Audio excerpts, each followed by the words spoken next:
Comment l'accumulation du capital, autrement dit l'investissement, permet la croissance économique? Avant toute chose, il faut savoir que l'investissement désigne une dépense en vue d'augmenter, d'améliorer ou de renouveler le capital fixe dans une entreprise. Ici, on va s'intéresser à l'investissement de capacité, c'est-à-dire celui qui vise à augmenter le capital. On parlera plus tard d'un investissement de productivité qui vise à améliorer l'efficacité du capital. L'investissement de capacité a initialement deux effets.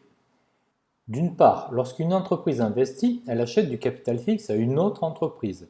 Il y a donc une hausse de la valeur ajoutée des entreprises qui produisent la machine achetée. D'autre part, lorsqu'une entreprise investit, elle-même augmente sa capacité de production, elle est donc en mesure d'augmenter sa valeur ajoutée. Que ce soit par le biais du capital acheté ou utilisé, on va donc avoir une augmentation de la valeur ajoutée qui va se partager de trois façons. Comme on l'a vu dans le cours de première, la valeur ajoutée se partage entre salaire, profit et impôt. L'augmentation de la valeur ajoutée peut être répartie entre les salaires et les profits, puisqu'on voit qu'ici il y a et ou. Prenons le premier mécanisme. Lorsque la valeur ajoutée augmente, l'entreprise va augmenter ses profits. Une part de ces profits sera distribuée aux actionnaires, on appelle cela les dividendes. Une autre partie va servir à autofinancer les investissements.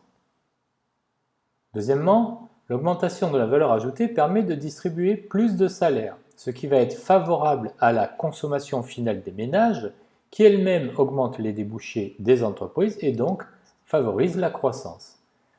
Cette augmentation de la masse salariale et cette augmentation de la valeur ajoutée va en outre générer une hausse des recettes fiscales pour les administrations publiques. Elles vont donc pouvoir redistribuer davantage, ce qui va renforcer l'effet de la hausse de la consommation finale, mais ces administrations publiques vont pouvoir également investir, c'est-à-dire faire l'acquisition d'infrastructures collectives, ce qui va générer une distribution de revenus qui est supérieure à l'investissement initial, c'est ce qu'on appelle le multiplicateur keynésien, et entretenir donc une croissance économique. Rappelons qu'il y a un autre effet indirect ici. Lorsque la production augmente, on peut réaliser, dans certaines entreprises qui ont des coûts fixés élevés, des économies d'échelle, c'est-à-dire que les coûts unitaires vont baisser et donc cela va permettre une baisse des prix qui va à son tour favoriser la hausse de la consommation finale.